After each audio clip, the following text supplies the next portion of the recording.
Welcome to Fright Night Friday, where we cover horror films from every decade. Tonight I am talking about Creature from the Black Lagoon from 1954, directed by Jack Arnold. I really hope there are fans of horror movies made after The Wolfman and before Psycho. I feel that 50s horror is one of the least talked about decades. Mostly we get 30s, 80s, and 2000s. So I want to give some love to one of my favorite Universal monsters and one of the best monster films of the 50s. A geologist finds a fossilized hand with webbed fingers and decides to ask for help from an ichthyologist named David, played by Richard Carlson. They are accompanied by David's girlfriend, Kay, David's boss, Mark, and the captain of the ship is Lucas, and he is one of my favorite characters in this movie. Let's talk about the monster.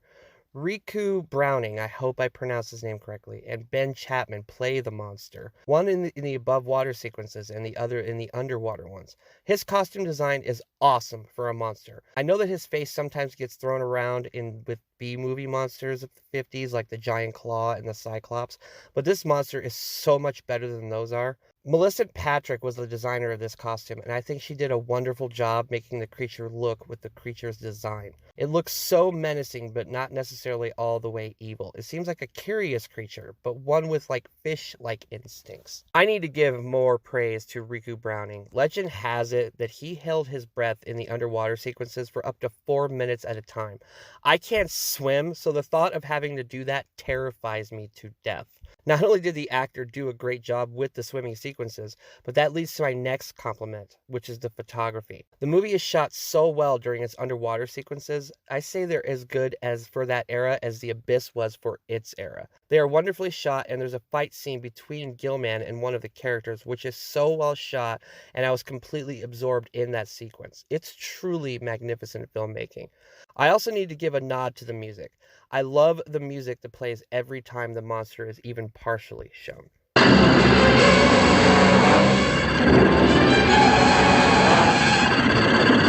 So much love is given to the Frankenstein monster, the Wolfman, and others from the Universal monsters, and not enough is given to the Thiel-Man, in my opinion. I think he is an awesome monster, and I loved his appearance in the Monster Squad from 1987.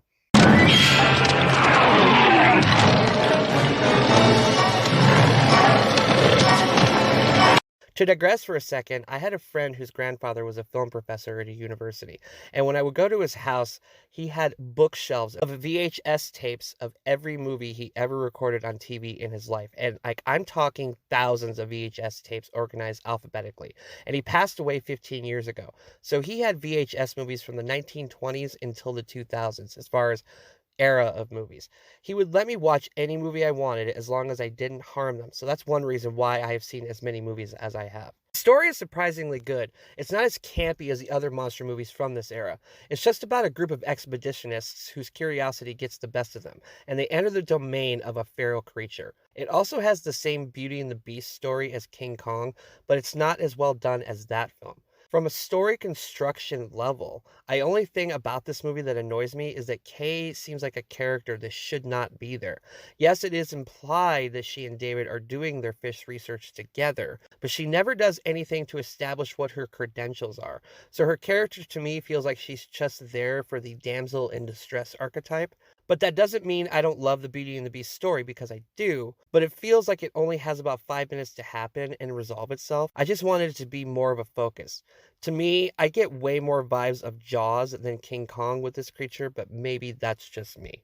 I also think that the beginning speech from the narrator is ridiculous and might accidentally make people think they're watching one of the true B camp movies from this era, like, say, from Plan 9 from Outer Space, although I do love that movie for the record. It is not one of those, though. Not to say that I don't love any of those B movies, because I love so many of them, but I love them because of how hokey they are. This one is actually a solid film.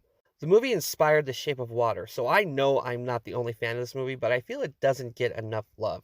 There are two sequels, which I would love to talk about sometime: Revenge of the Creature from 1955, and The Creature Walks Among Us from 1956. I know that the rumor mill, as of the time of this video, is that James Wan might direct a remake, and I'm not opposed to that. I just hope he does it right if it happens. Please don't do it wrong.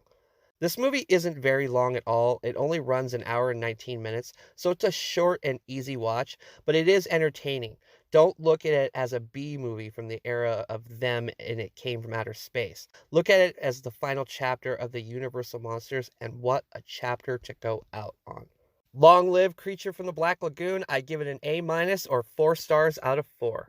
If you have subscribed to this channel because of Fright Night Friday, thank you so much for subscribing. I wouldn't mind thinking of movies I should do for Fright Night Friday by talking with you guys, so please comment below if you have a request. You can also follow me on Letterboxd. Thanks so much for watching. We also review new movies, silent films every Sunday, and much more. So if you like this, please like and subscribe, and until next time, I am Ghost.